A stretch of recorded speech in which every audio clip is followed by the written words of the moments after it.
Yuval Harari. So amazing. But nationalism can be good? Show me. He doesn't. I think he caves, knows better, but he likes his readership. He must do.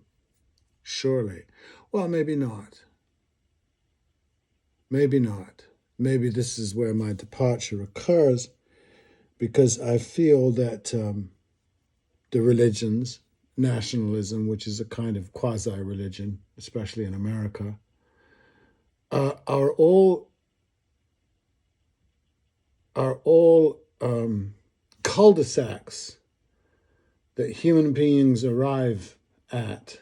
They may not have always done so, but they certainly do today, by and large, that retards the development of the human being. And it's understandable, because to access the next level, as it were, as a human, as a man or as a woman, or as any of the other 5 or 6 genders that there may be, as a human being, to access the next step or steps, plateaus or levels or whatever you want to call it, you have to go beyond what I consider to be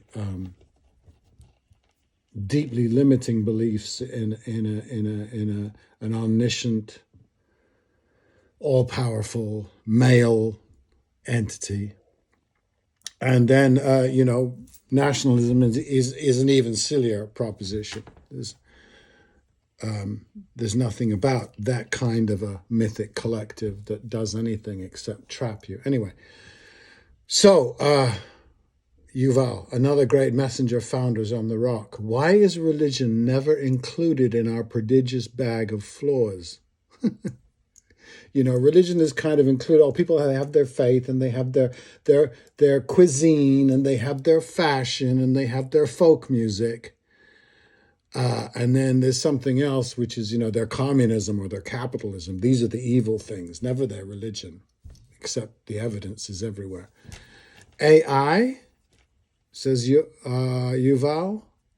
Well, it's easy, except he should know that the linear traditions of our culture have been going there to AI since Archimedes, except he was modified in a world that included Euripides and Dionysus. We have forgotten both, and cats doesn't cut it. As above, it is not religion itself in the adult psyche, but the religion that demands a child psyche, i.e., we are all God's children, surrendering, fearing, putting all our faith in. It is amazing to me that the European encountered people all over the planet in its age of discovery and called them children. How convenient. I've seen parents do that. Not me, you, they seem to say. The faux adult has now hit its fan and claims, for instance, these 2 chuckleheads vying for the presidency of the United States, the most powerful position in the world, are actually men.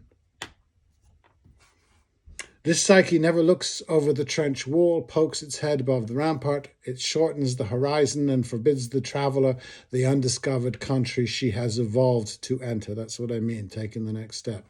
The traveler does return, the rare ones, over and over, with fire, with wisdom, over and over, returns to locked gates. Carl Jung, Martin Luther King, Bobby Seale,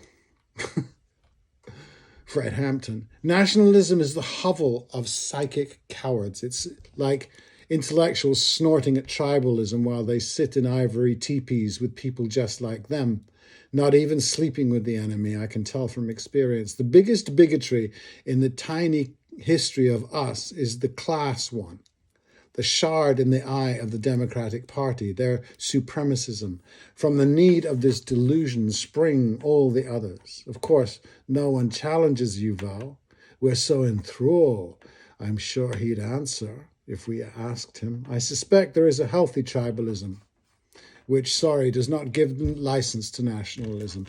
A healthy relationship to my God would not be the one that precludes all the other gods. He'd be a collaborative God who knows his lane, Yes, pagan, not the jealous, sadistic, narcissistic crybaby of Deuteronomy. Kill them, they are idol worshippers, says Onan the Barbarian. It seems some tribalisms prepare their people to encounter and honor members of the other tribes. Oh, I say, you call Ares Mars, how clever. The monotheisms do not. Don't lie. There will be the odd MLK, the brave Bonhoeffer, but that is them. Adulting above dad, bigger than he.